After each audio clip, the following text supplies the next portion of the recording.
Hi ಎಲ್ರಿಗೂ ನಮಸ್ಕಾರ. Welcome back to my channel. ನಾನು ವಿನೋದ. ಎಲ್ಲರೂ ಹೇಗಿದ್ದೀರಾ ಸ್ನೇಹಿತರೆ?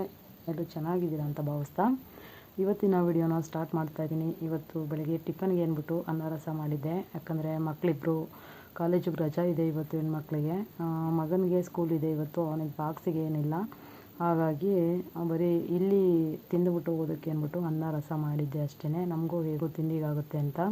ಯಾಕಂದರೆ ಊರಿಗೆ ಹೋಗೋ ಪ್ಲಾನಿಂಗ್ ಇದೆ, ಹಾಗಾಗಿ ಊರಿಗೆ ಹೋಗೋದಾದರೆ ಹೋಗೋಣ, ಇಲ್ಲಾಂದರೆ ರಸ ಇರುತ್ತೆ, ರೈಸ್ ಅನ್ನ ತಿನ್ಕೊಳ್ಳೋಣ ಅಂದ್ಬಿಟ್ಟು ರಸ ಅನ್ನ ಮಾಡಿದ್ದೆ. ಸಂಜೆಗೆ ಸಾಂಬಾರು ಮಾಡ್ಕೊಂಡ್ರೆ ಆಯಿತು ಅಂತ. ರಾತ್ರಿ ಸ್ವಲ್ಪ ಸಾರು ಕೂಡ ಉಳಿದಿತ್ತು, ಮೊಸರು ಕೂಡ ಇತ್ತು, ಹಾಗಾಗಿ ಏನು ಮಾಡಿಲ್ಲ ಇವಾಗ.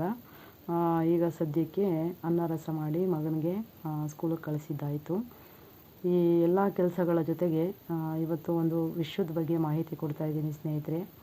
ಏನಪ್ಪ ಅದು ಅಂದರೆ, ಈ ತುಳಸಿ ಮಾಲೆಯನ್ನು ಧರಿಸಿದ್ರೆ ಏನೆಲ್ಲ ಲಾಭಗಳಿರುತ್ತೆ, ಮತ್ತು ಇದು ಯಾವ ಟೈಮಲ್ಲಿ ಧರಿಸ್ಬೇಕಾಗತ್ತೆ, ಅಥವಾ ಇದು ಧರಿಸೋದಾ ಬೇಡವಾ, ಧರಿಸ್ಕೊಂಡ್ರೆ ಯಾವೆಲ್ಲ ನಿಯಮಗಳನ್ನ ಪಾಲಿಸಬೇಕಾಗುತ್ತೆ ಅನ್ನೋದ್ರ ಬಗ್ಗೆನೂ ತಿಳಿಸ್ಕೊಡ್ತಾ ಇದ್ದೀನಿ ಸ್ನೇಹಿತರೆ. ವಿಡಿಯೋ ಕೊನೆವರೆಗೂ ನೋಡಿ. ಈ ವಿಡಿಯೋ ಇಷ್ಟ ಆದರೆ ಲೈಕ್ ಮಾಡಿ, ಶೇರ್ ಮಾಡಿ, ಕಾಮೆಂಟ್ ಮಾಡಿ, ಸಬ್ಸ್ಕ್ರೈಬ್ ಮಾಡೋದನ್ನು ಮರಿಬೇಡಿ ಅಂತ ಹೇಳ್ತಾ ಇವತ್ತಿನ ಈ ವಿಡಿಯೋನ ಸ್ಟಾರ್ಟ್ ಮಾಡ್ತಾ ಇದ್ದೀನಿ ಸ್ನೇಹಿತರೆ. ತುಳಸಿ ಮಾಲೆಯ ಪವಿತ್ರ ಹಾಗೂ ದೇವರ ಶಕ್ತಿಯನ್ನೊಳಗೊಂಡ ಮಾಲೆಯಾಗಿದೆ. ಈ ಮಾಲೆಯನ್ನು ಧರಿಸೋದ್ರಿಂದ ನಾವು ಸಾಕಷ್ಟು ಪ್ರಯೋಜನಗಳನ್ನು ಪಡೆದುಕೊಳ್ಬೋದಾಗುತ್ತೆ. ಆದರೆ ಇದನ್ನು ಹೇಗೆ ಧರಿಸ್ಬೇಕೋ ಹಾಗೆ ಧರಿಸಿದ್ರೆ ಮಾತ್ರ ಪ್ರಯೋಜನ ಅಂತಲೇ ಹೇಳ್ಬೋದು. ತುಳಸಿ ಮಾಲೆ ಧರಿಸುವಾಗ ಯಾವೆಲ್ಲ ನಿಯಮಗಳನ್ನು ನಾವು ಅನುಸರಿಸಬೇಕು ಅನ್ನೋದನ್ನು ಕೂಡ ತಿಳಿಸ್ಕೊಡ್ತಾ ಇದ್ದೀನಿ. ಹಾಗೆಯೇ ಈ ಮಾಲೆಯನ್ನು ಧರಿಸೋದು ಹೇಗೆ, ಈ ಮಾಲೆಯನ್ನು ಧರಿಸೋದ್ರ ಪ್ರಯೋಜನಗಳೇನು, ತುಳಸಿ ಮಾಲೆ ಧರಿಸುವ ನಿಯಮಗಳೇನು ಅನ್ನೋದ್ರ ಬಗ್ಗೆನೂ ಕೂಡ ತಿಳಿಸ್ಕೊಡ್ತಾ ಇದ್ದೀನಿ. ಪೂರ್ತಿಯಾಗಿ ನೋಡಿ ಅಂತ ಹೇಳೋದಕ್ಕೆ ಇಷ್ಟಪಡ್ತೀನಿ ಸ್ನೇಹಿತರೆ. ಹಿಂದೂ ಧರ್ಮದಲ್ಲಿ ತುಳಸಿ ಗಿಡವನ್ನು ಹೆಚ್ಚಾಗಿ ಪೂಜಿಸಲಾಗುತ್ತೆ. ಯಾಕಂದರೆ ತುಳಸಿ ಗಿಡವನ್ನು ಪೂಜಿಸೋದ್ರಿಂದ ನಿಮಗೆ ಶುಭ ಫಲಗಳು ದೊರೆಯುತ್ತೆ ಅನ್ನೋ ನಂಬಿಕೆ ಇರುತ್ತೆ. ಹಾಗಾಗಿ ತುಳಸಿ ಗಿಡವನ್ನು ಅಥವಾ ತುಳಸಿ ಮಾಲೆಯನ್ನು ಧರಿಸ್ತೀವಿ. ವಿಷ್ಣು ಮತ್ತು ಆತನ ಯಾವುದೇ ಅವತಾರಗಳಿಗೆ ನೈವೇದ್ಯವನ್ನು ಅರ್ಪಿಸುವಾಗ ತಪ್ಪದೇ ತುಳಸಿಯನ್ನು ಬಳಸಲಾಗುತ್ತೆ. ಯಾಕಂದರೆ ತುಳಸಿ ಇಲ್ಲದ ನೈವೇದ್ಯವನ್ನು ಭಗವಾನ್ ವಿಷ್ಣು ಎಂದಿಗೂ ಸ್ವೀಕರಿಸೋದಿಲ್ಲ ಅಂತ. ಹಾಗಾಗಿ ತುಳಸಿ ಗಿಡದಂತೆ ತುಳಸಿ ಮಾಲೆಗೂ ವಿಶೇಷ ಮಹತ್ವ ಇರುತ್ತೆ. ನಿರ್ದಿಷ್ಟವಾಗಿ ಹೇಳೋದಾದರೆ ಇದನ್ನು ಕುತ್ತಿಗೆಗೆ ಧರಿಸೋದ್ರಿಂದ ಅನೇಕ ಪ್ರಯೋಜನಗಳನ್ನು ನಾವು ಪಡೆದುಕೊಳ್ಬೋದಾಗುತ್ತೆ.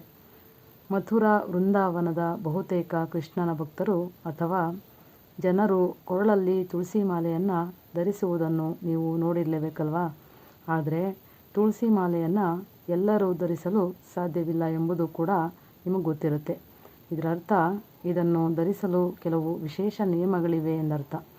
ಅದನ್ನು ನೀವು ಅನುಸರಿಸಬೇಕು. ತುಳಸಿ ಮಾಲೆಯನ್ನು ಧರಿಸುವಾಗ ನಾವು ಯಾವೆಲ್ಲ ನಿಯಮಗಳನ್ನು ಅನುಸರಿಸಬೇಕು ಅಂದರೆ, ಮೊದಲನೇದಾಗಿ ತಾಮಸಿಕ ಆಹಾರವನ್ನು ಸೇವಿಸಬೇಡಿ. ಆ ಟೈಮಲ್ಲಿ ಯಾವುದೇ ಕಾರಣಕ್ಕೂ ತುಳಸಿ ಮಾಲೆಯನ್ನು ಧರಿಸೋ ಹಾಗಿಲ್ಲ. ಯಾವ ವ್ಯಕ್ತಿ ತನ್ನ ಕೊರಳಲ್ಲಿ ಅಥವಾ ದೇಹದ ಮೇಲೆ ತುಳಸಿ ಮಾಲೆಯನ್ನು ಧರಿಸುತ್ತಾನೋ ಅವನು ತಾಮಸಿಕ ಆಹಾರ ಸೇವನೆಯನ್ನು ಬಿಟ್ಬಿಡ್ಬೇಕಾಗುತ್ತೆ. ತುಳಸಿ ಮಾಲೆಯನ್ನು ಧರಿಸಿದವರು ತಾಮಸಿಕ ಆಹಾರವನ್ನು ಸೇವಿಸೋದ್ರಿಂದ ಅಥವಾ ಮಾಂಸಾಹಾರವನ್ನು ಸೇವಿಸೋದ್ರಿಂದ ಅದು ತುಳಸಿ ನಾವು ಮಾಡಿದ ಅವಮಾನವಾಗಿರುತ್ತೆ. ಅಂದರೆ ತುಳಸಿ ಗಿಡಕ್ಕೆ ನಾವು ಮಾಡೋ ಅವಮಾನ ಆಗಿರುತ್ತೆ ಅಂತ ಅರ್ಥ. ಈ ರೀತಿ ಆಹಾರವನ್ನು ಸೇವಿಸೋದ್ರಿಂದ ನೀವು ಜೀವನದಲ್ಲಿ ನಕಾರಾತ್ಮಕ ಫಲಿತಾಂಶಗಳನ್ನು ನೀವು ನೋಡ್ಬೋದಾಗುತ್ತೆ. ಒಂದು ವೇಳೆ ನೀವು ಮಾಂಸಾಹಾರಿಗಳಾಗಿದ್ದರೆ ತುಳಸಿ ಮಾಲೆ ತೆಗೆದು ಮಾಂಸಾಹಾರವನ್ನು ಸೇವಿಸಬೇಕಾಗುತ್ತೆ ಮತ್ತು ಶುದ್ಧರಾಗಿ ಬಳಿಕ ಧರಿಸ್ಬೋದಾಗುತ್ತೆ. ಎರಡನೇದಾಗಿ ಈ ಸ್ಥಳಗಳಿಗೆ ಹೋಗಬಾರ್ದು. ಯಾವ ಸ್ಥಳಗಳಿಗೆ ಹೋಗಬಾರ್ದಪ್ಪ ಅಂತ ನೋಡೋದಾದರೆ, ತುಳಸಿ ಮಾಲೆಯನ್ನು ಧರಿಸಿದ ಯಾವುದೇ ವ್ಯಕ್ತಿಯು ಅಂತ್ಯಕ್ರಿಯೆಗೆ ಅಥವಾ ಅಂತ್ಯಕ್ರಿಯೆ ಮಾಡುವ ಸ್ಥಳಗಳಿಗೆ ಅಪ್ಪಿತಪ್ಪಿಯೂ ಕೂಡ ಹೋಗಬಾರ್ದು. ಹಾಗೆಯೇ ಅವರು ಸ್ಮಶಾನ ಭೂಮಿಗೆ ಹೋಗಬಾರ್ದು. ಯಾವುದೇ ಸಂದರ್ಭದಲ್ಲಿ ನೀವು ಹೋಗಬೇಕಾದ್ರೆ ಮೊದಲು ತುಳಸಿ ಮಾಲೆಯನ್ನು ತೆಗೆದು ಗಂಗಾಜಲದಲ್ಲಿ ಅದ್ದಿ, ಗೋವಿನ ಗಂಜಲ ಬರುತ್ತಲ್ಲ ಅದರಲ್ಲಿ ಅದ್ದಿ ಅಲ್ಲಿಗೆ ಹೋಗಬೇಕಾಗತ್ತೆ. ಉಗುರುಗಳನ್ನು ಕತ್ತರಿಸಬೇಕಾಗತ್ತೆ. ತಲೆ ತೊಳೆದು ಸ್ನಾನ ಮಾಡಿದ ನಂತರ ಗಂಗಾಜಲವನ್ನು ಕುಡಿದು ಆಮೇಲೆ ನಂತರ ತುಳಸಿ ಮಾಲೆಯನ್ನು ಧರಿಸಬೇಕಾಗತ್ತೆ ನೀವು. ಅದನ್ನು ಮಾತ್ರ ನೆನಪಲ್ಲಿಟ್ಕೊಳ್ಳಿ. ಮೂರನೇದಾಗಿ ಈ ತಪ್ಪನ್ನು ಮಾಡಬೇಡಿ. ತುಳಸಿ ಮಾಲೆಯನ್ನು ಧರಿಸಿದ್ರೆ ಮಾಂಸಾಹಾರವನ್ನು ಸೇವನೆ ಮಾಡೋದರಿಂದ ದೂರ ಇರಬೇಕಾಗುತ್ತೆ. ಮಾತ್ರವಲ್ಲದೆ ಮದ್ಯದಂತಹ ಅಮಲು ಪದಾರ್ಥಗಳಿಂದ ದೂರವಿರಬೇಕು. ಇದಲ್ಲದೆ ನೀವು ಧೂಮಪಾನ ಅಥವಾ ಯಾವುದೇ ಮಾದಕ ವಸ್ತುಗಳ ಸೇವನೆಯಿಂದ ದೂರವಿರಬೇಕಾಗುತ್ತೆ. ಏಕೆಂದರೆ ಯಾವುದೇ ರೀತಿಯ ಮಾದಕತೆ ಅಥವಾ ಮದ್ಯವನ್ನು ಅಶುದ್ಧವೆಂದು ಪರಿಗಣಿಸಲಾಗುತ್ತೆ. ಹಾಗಾಗಿ ಹೀಗೆ ಮಾಡೋದ್ರಿಂದ ಕೂಡ ತುಳಸಿಗೆ ಅಪಮಾನ ಮಾಡಿದಂತಾಗುತ್ತೆ. ಹಾಗಾಗಿ ತುಳಸಿ ಮಾಲೆಯನ್ನು ಯಾವ ವ್ಯಕ್ತಿ ಧರಿಸುತ್ತಾನೋ ಆ ವ್ಯಕ್ತಿ ಎಂದಿಗೂ ಈ ಮೇಲಿನ ತಪ್ಪುಗಳನ್ನು ಮಾಡಬಾರ್ದು. ಒಂದು ವೇಳೆ ಈ ತಪ್ಪುಗಳನ್ನು ಮಾಡಿದ್ದೇ ಆದರೆ ಹಣದ ಸಮಸ್ಯೆಗಳನ್ನು, ನಕಾರಾತ್ಮಕ ಪರಿಣಾಮವನ್ನು ಎದುರಿಸಬೇಕಾಗುತ್ತೆ. ಹಾಗಾಗಿ ಈ ತಪ್ಪುಗಳನ್ನು ಮಾಡೋದ್ರಿಂದ ನೀವು ಹುಷಾರಾಗಿರಬೇಕಾಗುತ್ತೆ ಅಂತ ಹೇಳ್ಬೋದು ಸ್ನೇಹಿತರೆ.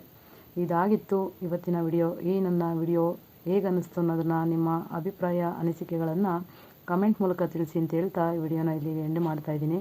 ಹಾಗೆ ಇಷ್ಟ ಆದರೆ ಒಂದು ಲೈಕ್ ಮಾಡಿ, ಜಾಸ್ತಿ ಇಷ್ಟ ಆದರೆ ಸಬ್ಸ್ಕ್ರೈಬ್ ಮಾಡ್ಕೊಂಡು ನೋಡಿ ಅಂತ ಹೇಳ್ತಾ ಈ ವಿಡಿಯೋನ ಇಲ್ಲಿಗೆ ಎಂಡ್ ಮಾಡ್ತಾಯಿದ್ದೀನಿ. ನಮಸ್ತೆ.